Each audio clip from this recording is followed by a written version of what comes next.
téléspectateurs de FAS Télévision, nous voilà à de nouveau dans votre rendez-vous des grandes actualités avec de grands sujets en complicité des grandes personnalités du pays. Tout au long de cette émission, nous serons accompagnés de l'honorable Valentin Ngandou. Il est député national, élu du territoire de Libelengena. Nous sommes dans la province du Kasaï central.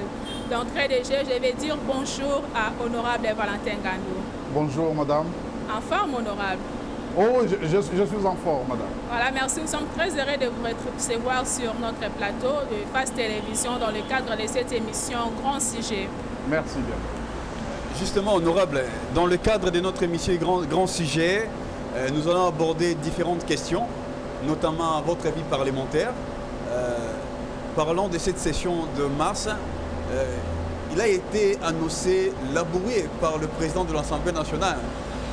Est-ce que dans la pratique, c'est vrai que c'est laborieux cette session de mars? Oui, merci bien. La session de mars telle qu'elle a été annoncée, c'est une session de tous les enjeux. Une session des grands enjeux dans la mesure où il y a beaucoup d'arriérés que nous devrions d'abord épuiser. Raison pour laquelle vous allez remarquer et observer que c'est pratiquement chaque semaine qu'il y a 2 à 3 plénières qui sont programmées. La raison principale, c'est que nous parvenons d'abord à épuiser les arriérés voilà, qui ont été ainsi engagés au niveau du bureau de l'Assemblée nationale. Et ensuite, il y a également la réforme la plus importante, celle qui porte sur la loi électorale. Et raison pour laquelle je disais que c'est une session des grands enjeux. Bien sûr que nous sommes en train déjà de tendre vers la fin de cette session. Mais j'ose croire que nous aurons déjà parcouru les 3/4 des objectifs ainsi assignés. Honorable Valentin, passons à la vitesse supérieure. Quelle analyse faites-vous de la situation politique en République démocratique du Congo? Qu'est-ce qu'on observe? Il y a la tranquillité ou bien il y a encore des agitations dans la classe politique sur le plan général?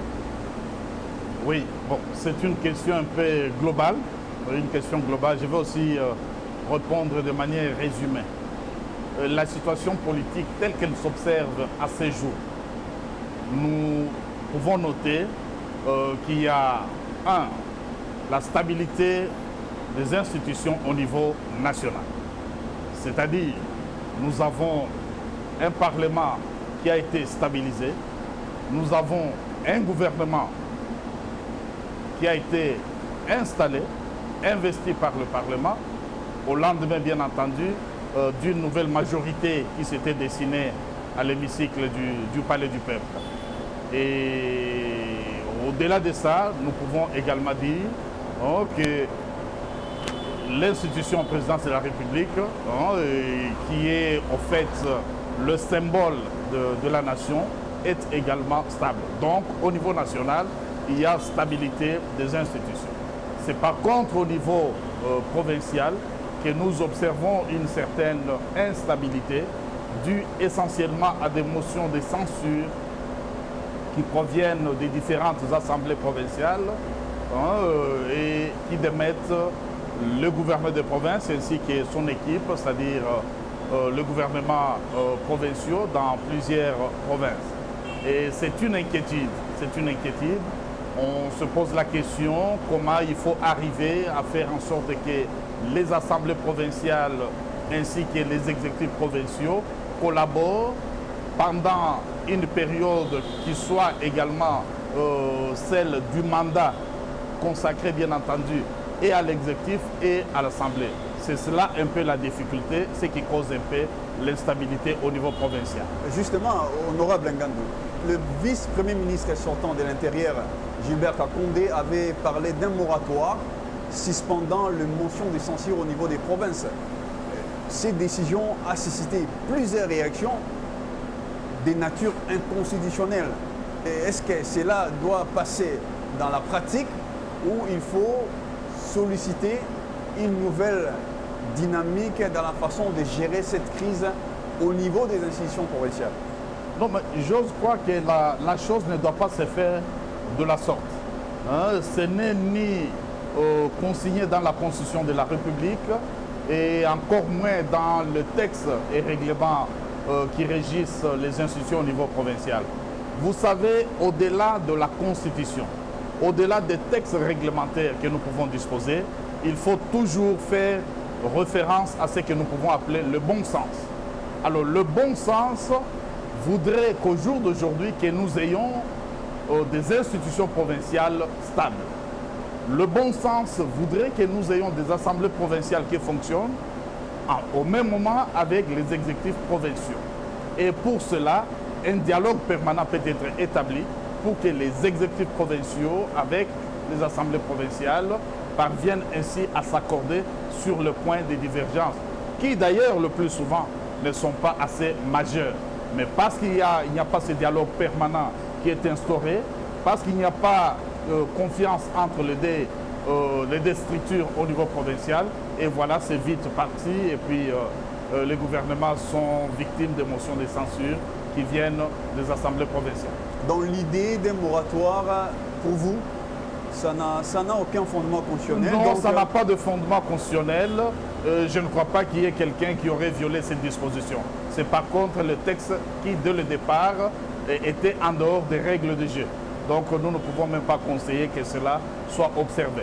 Sinon, c'est de l'anarchie. Parlons à présent de la situation sécuritaire à l'est de la République démocratique du Congo, où le président de la République, vu la situation qui se présente, il a pris l'option de proclamer l'état de siège dans la province de l'Ituri et puis du Nord Kivu. Honorable Valentin, comment avez-vous accueilli cette décision du chef de l'État décrétant l'état de siège dans ces deux provinces? Merci bien, madame. Vous savez, c'est une situation qui a été d'abord tant décriée par les Congolais. Plus de 20 ans, l'Est de la République est en proie à l'insécurité. Plus de 20 ans, nous perdons chaque jour des Congolaises et Congolais. Plus de 20 ans, nous perdons de manière substantielle le fondamentaux de l'économie congolaise dans cette partie de la République. Et j'ose croire qu'il était temps, et c'est le bon moment, maintenant ou jamais, que la paix revienne dans cette partie de la République, que la paix soit rétablie par nos forces armées de la République. Raison pour laquelle la décision qui a été prise, celle de l'état de siège, décrété par le président de la République, bien entendu, après avoir pris contact ou en concertation avec le président des deux chambres, dont l'Assemblée nationale ici qui est le Sénat, et en passant par le gouvernement, cette décision est hautement soutenue par le politique congolais. Et je ne pouvais en dire autrement.